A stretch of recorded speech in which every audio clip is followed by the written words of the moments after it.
Hello, everybody, and welcome to another episode of Honestly Let's Talk. I'm your host, Todd Nesloni, and my goal with Honestly Let's Talk is to bring you a variety of topics, sometimes with panels, sometimes with just solo individuals, to talk about things that we don't always get the time to talk about. Last week's episode was all about books that we love with my friend Alice Lee, but this week I am so excited to get to spend some time with my friend and one person that I look up to and value so much, Dr. Belinda George. Belinda, thank you for being here. Kind of tell everybody who you are if they don't already know by now. So thanks. I'm a little principal in Beaumont, Texas. I'm also the founder of Tucked In Tuesdays, and so I got international attention about reading for reading to my scholars every Tuesday at 7:30 p.m. But that's just me. I'm just a principal. Well, and what I love too is that you are principal in a town that I grew up right outside of. And so it's so cool to me that I'm like, hey, I get to hang out with somebody who is a principal in a town that I kind of grew up outside of. But anyway, so today's conversation I titled Behind the Smile. And the reason I wanted to have this episode of Honestly Let's Talk is I know that we are almost a year into this pandemic right now. And that's just crazy to think about what I was doing in January of last year and what schools look like in January of last year. But as educators, especially, the world has changed dramatically. And we are often forced as educators, as administrators, especially, and as people who are active on social media to have a smile, to hold it together, to be the strength and say encouraging things all the time and stuff like that.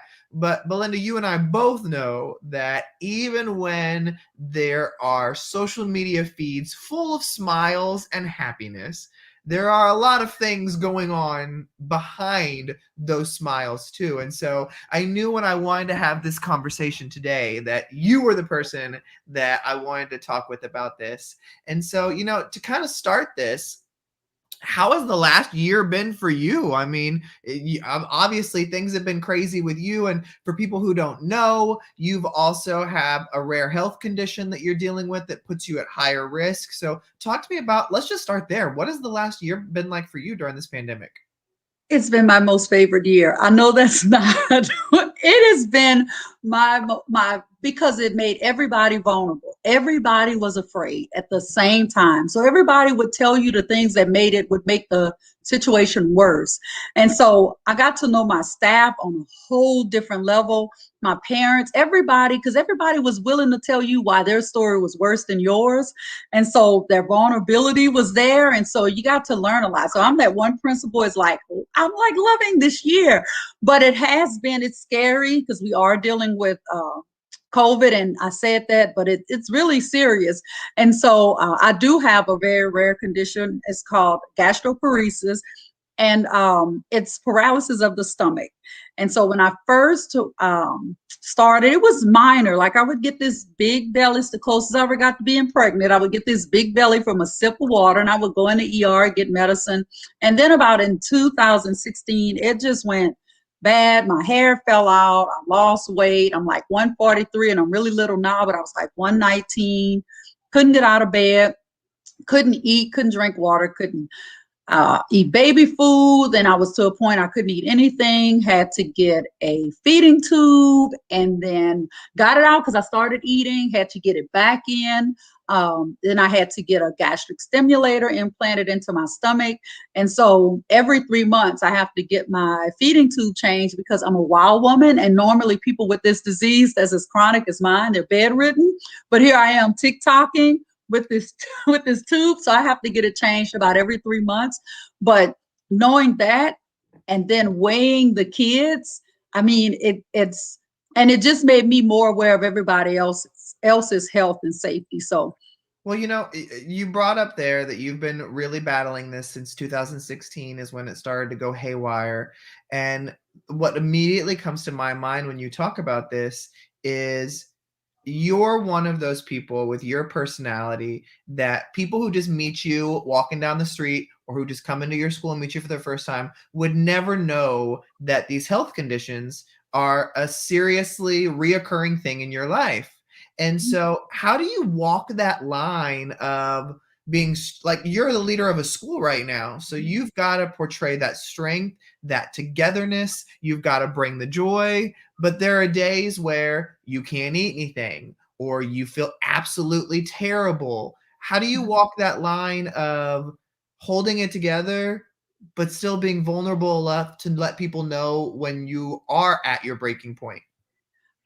There's a little secret. They kind of know I kind of, because I'm always smiling. And so when a smile is not there, they can tell, but I never say anything. I'll have, and this is TMI, but hey, it's Todd. So here it That's is, right. TMI. It also gives you either your stomach isn't moving or decides we're getting rid of everything on both ends at the same time. And so I had to let the people in the front office know when I go MIA, don't call me on the radio or don't call my cell phone. I'm really sick. There are times I throw up in the trash can. There are times that I go to ER.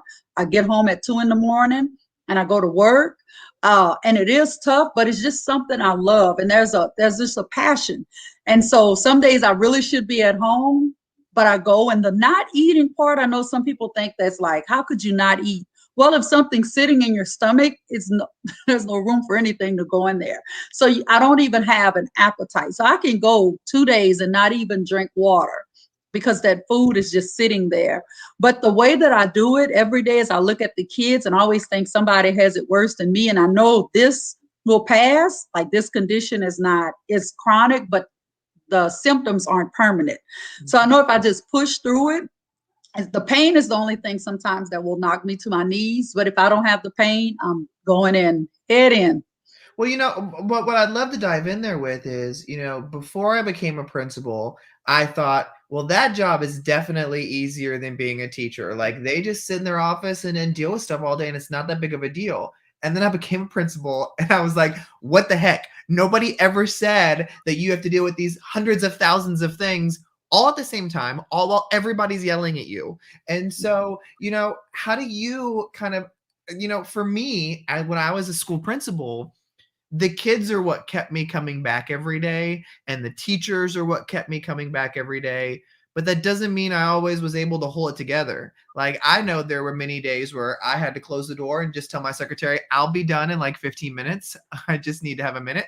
And I would either cry or I would just have to like turn all the lights off and just sit there with my head down like this and just sit in silence to pull it together. And I know people could sometimes see it on my face. I work hard to hide it, but none of us do it perfectly. So, when you're dealing with all the health stuff, then you throw on the pressures of a principalship. Do you have things in your life that really help you relieve stress or maintain that strength? So the first thing is I deal with the human. I don't deal with the student. I deal with the human. I don't deal with the parent. I deal with the human. I don't deal with the teacher. I deal with the human because I'm human. And I think people forget that principals are human because if you come in and you're sad, we kind of look like, oh, here she comes again. I'm not even dealing with it. I'm going to the other end of the hall. She'll be okay. I actually stop and say, hey, what's wrong? Yeah. Because if I have a bad day, I want them to be able to say, hey, what's wrong, and not just say that's the principal, dealing with something. So I always say when people are fussing and yelling and parents are cussing and teachers are wanting to walk out, that they're dealing with the chair. They're dealing with the position. It is not me. That's what I tell myself all the time. But another thing I do is I do TikToks, and you know that. I was going to ask that next, so I'm glad you brought it up because you are the TikTok queen. Let me tell you. And my kids, we were in the cafeteria the other day, and the kid goes, I saw you on TikTok, and one of the adults went, but it's on purpose. I want the kids to see that Dr. George does TikToks, and so I pick kid safe TikToks. They follow me. I walk by the room with my karaoke mic because who else would own a karaoke mic but me? Tony McPherson, the director of IT, bought my first one. And so our intercom broke at our school, right? And it's really expensive to get it fixed. So we had to get really creative.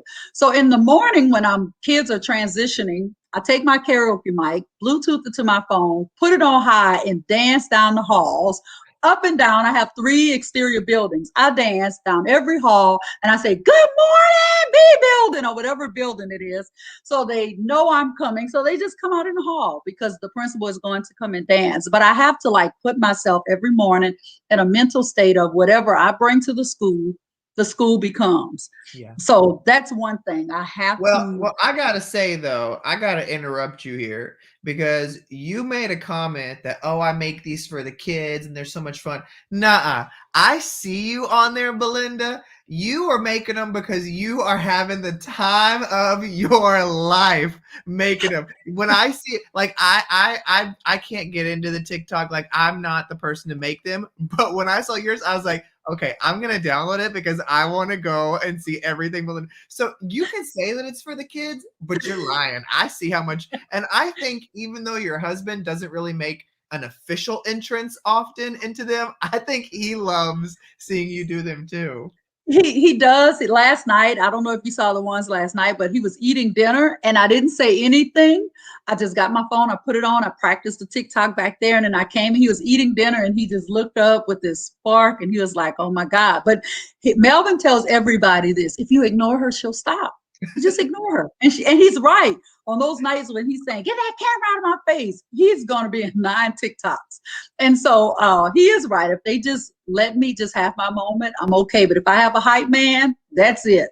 All night, TikTok fest. I love it. So, I know all of us have circles that are important to us to keep us grounded and things like that. Who do you what kind of people do you really work to keep in your circles? Positive people, because by nature, if we're sad, we want other sad people. And so I have 2 very close friends, Chantel Douglas and Shari Diggles. I was their assistant principal at a high school once. And so they're administrators now, but they didn't understand it until they walked in my shoes. They're now administrators. And so we talk on almost Messenger on Facebook almost every night. We get on the cameras, we talk about everything. And if somebody has negative energy, we say, you have negative energy, you're gonna have to go. The committee has spoken. So we have an unofficial committee, but we always uplift each other and we, challenge each other to be better. Of course, we have those moments where all of us fuss, but then we put in the text, I'm going to bed because my energy isn't good. So I kind of hang with people and I like being around people that are aware that I'm down. So I don't need to be around other people, but I understand that it's okay to be down. Yeah. So yes. I love that you say that on the days that you're down, it's not healthy to be around other downers, but it's okay for you to feel down sometimes too. I think it's important people to hear that. And that kind of leads me to where I want to ask next is, I know that this year especially has worn down a lot of people, especially in education and in healthcare and in other first responder jobs too. We're dealing with the change of the pandemic. We're dealing with fears about the health of ourselves or our family. We've got political concerns. We've got racial inequity concerns. There's all kinds of things happening where everybody's been ultra focused on all of it because we're all at home. We're not going anywhere, doing things like that. And that's kind of why when we started this conversation, I wanted you to share a little bit about your health stuff, because I think you're one of those great people that helps me put things into perspective. Why am I complaining about this when I could be working through this by doing A, B, C, D? So for those who might be listening today who are like, you know what, Belinda, I'm at my wit's end. Like, I can't even force a smile right now. What's a word of advice you have for them? So I'm going to back up to 2016. And so what I didn't tell them is I fell into deep, deep depression. And whenever I talk to anybody that's sad, I tell them about my 2-second rule. If you've ever heard me talk, you've heard me talk about the 2-second rule. And I was really depressed and I didn't know it was depression. I just thought I was sad because of my illness, but it was a dark place and it just got darker and darker and death just seemed easier. It just sounded easier. And so I got to a point where I was able to my family didn't matter. Then Melvin didn't matter. And then I thought, I'll disappoint God if I kill myself. So that was the last person that I had to let down. And at that point, you have nothing. And so I remember being in the bedroom and I'm down to 119. I can't eat, my hair, I got this little teeny weeny afro up under this wig still. And because I had a little bout where my hair fell out just recently, but I had this little teeny weeny afro and I'm laying there and I had researched how long it would take for me to take, if I took these pills, how long? And so Thursday is Melvin's grass cutting day. And so I said, he's going to be out there about 4 hours. I'll be gone. He'll come in. He'll just think I passed away from this gastroparesis. And so he cut off the lawnmower, which he has never, ever done. And he's never done it since. He cut off the lawnmower and he came in the house because he forgot something. And Robin Williams was on TV and he had just killed himself. And so it was this big breaking story. And Melvin stopped in front of the TV and he said, it's so selfish. I don't know how they do. That's so selfish. And I said, I know how he did it. He needed 2 seconds. And Melvin said, what are you talking about? And so I started crying and I told him about the pills. And we immediately went to the doctor and I got on medicine. And so that point has brought me to now that I know that I can push past anything. And that feeling when people say they're depressed is not because they're sad and they're not negative. It's really a chemical imbalance. Yeah. And I always tell people, go and get the help you need, talk to the people you need, find somebody that's been through it, and I always share my story because I don't want anybody to go, succumb to the 2-second rule when it's a permanent solution for a temporary problem. And so moving forward, my advice with people now is to talk. Find you a safe circle, a circle where you can say any and everything and not be judged later. And if it's someone on your campus, don't be afraid to talk to teachers. Don't be afraid to talk to your teachers, your parents, your custodians, your cafeteria workers, and let them see your human side. So when I had a hole in my pants, I split my pants like SpongeBob, right down the seam. I walked in the front office and I stuck my finger and I said, there was this kid, I said, I'm dealing with all this. I got a hole in my pants and you're sitting in here. And he was like, you got principals get holes in their pants? Yes. We get holes in our pants and I don't get to go home. I don't get to go to the nurse and get another pair of pants. I got to walk around with this busted pair of pants all day. But I let my front office, they know me. I let my staff know me. I have conversations with them, but it's just being honest and being vulnerable and not feeling like as an administrator that you have this facade, because I think that's where that barrier and that barrier and that breakdown in relationship happens when they don't think they can talk to you and they don't think you're human. Well, and that's what I've always admired about you is your openness to share your story. And you share all different avenues and perspectives. I mean, I've heard you speak multiple times, and every time I learn something new about your story, but I've just admired your vulnerability. Was that something you had to grow into, or have you always been really comfortable just sharing pieces of yourself?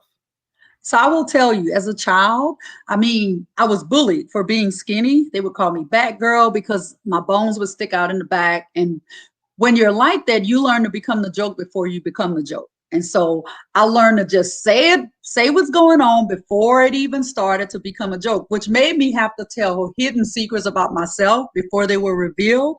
And I didn't understand it as a child, but when I grew up, I knew it was a thing. And this kid the other day, it was a while back, we were walking, I had my mic, I had my mask on, I was all hype, I was dancing, I had on my fancy principal outfit, and I was walking, and I was walking a kindergarten class, and he goes, so-and-so said, it's spreading rumors about you, and I said, he is, I'm dancing, and he goes, yeah, he's telling everybody, and it's not nice, it made me mad. I said, well, what is he saying? Like, I shouldn't worry about what a kid is saying, but this kid is still upset. He said, that you have sharp teeth.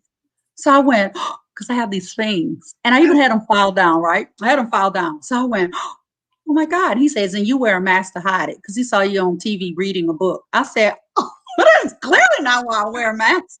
Everybody's wearing a mask. So I walk around to my teacher and I say, let me just tell you, I'm going to get veneers. And she goes, why? I said, because apparently the filing down that I had done to my teeth aren't working because the kindergartners are talking about Dr. George has sharp teeth. And so I did that because I thought the kid knows, so they know. So I automatically do it. And then it became this healing thing. When I started doing it, I was like, I'm not really making fun of myself. I'm just showing people that I'm human. And so that's where the vulnerability started. It was more of like a release, and it was a sad thing that I did, but it was a secret until now, where I realized it really helps people. So Right. that's how it started as a little kid. I love that so much. Well, Belinda, as we begin to wrap this up, there's so many things that I'm thinking about. What's heavy on your heart right now with things that are going on? Just the way that people are dealing with things. Um, Calling in the work when you don't think you can do it. And sometimes that's what you need. You need to be there. Even if at my school, if you had to come to work and say, Dr. George, I can't do anything today but sit in your office, then you know what? You're going to sit in here and I'm going in there and work. But I don't want them to succumb to that loneliness. Yeah. And so that's something that's heavy on my heart, that people think that they're the only ones dealing with something. Because I said today to our HR director, Derwin Samuel, we were talking, and I said, I think people forget that some people go home and go to ICU or FaceTime the parent or the spouse or the child in ICU that is dying from COVID or something else. They're dealing with something. I said, and we need to remember the whole person, that when they leave, they don't go home to a hot meal sometimes. They don't go home to a happy family. They may go home to a lonely house, whatever. It doesn't matter. They go home and it's not all the same. And we shouldn't act as if, as administrators, I'm just going to say it, we shouldn't act as if you should deal with it. We need to lose that mentality. And I think we've adopted that more now than ever, is that everybody's dealing with COVID. So yours is not anything new. But what they didn't know is my child died. I have a child in the hospital. I had a baby. I lost a baby. I want to have a baby. My case, you have that. And I think that as administrators and people up above us, we need to remember that, yes, we all have COVID. That's probably the only thing we do have in common. But what else do we have? That's heavy on my heart, that people are forgetting that they're getting numb to COVID, that everybody's dealing with is just another thing like the flu. And it's not. It's not. It's powerful to hear you share that and to really remember that and to keep that in mind. Because I think at one point we've all been guilty of saying things like, if you love teaching so much, it'll heal all wounds as soon as you're here. And it's like, well, no, that's not the case. You can love your job as much as you want, and those things you go home with are very damaging. And so figuring out ways to handle that, whether it's like medication or seeking therapy or whatever it is that you need, but not being afraid to let others see behind the smile. To, like you said, even if they have to show up to work and say, I'm such a mess, I didn't want to be home, but I'm not going to be good in my classroom today. You know what? Let me in on that.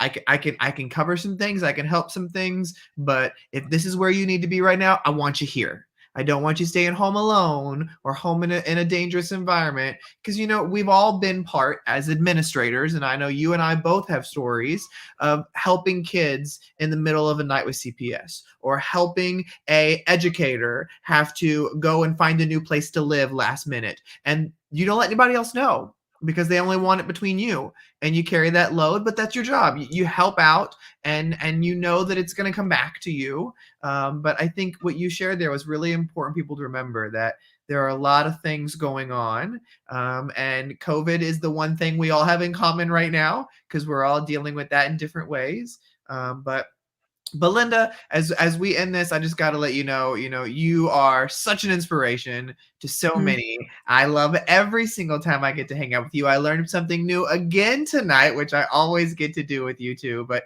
I want you to kind of close this out today and just tell everybody listening why you feel it's important for people to see more of who we are.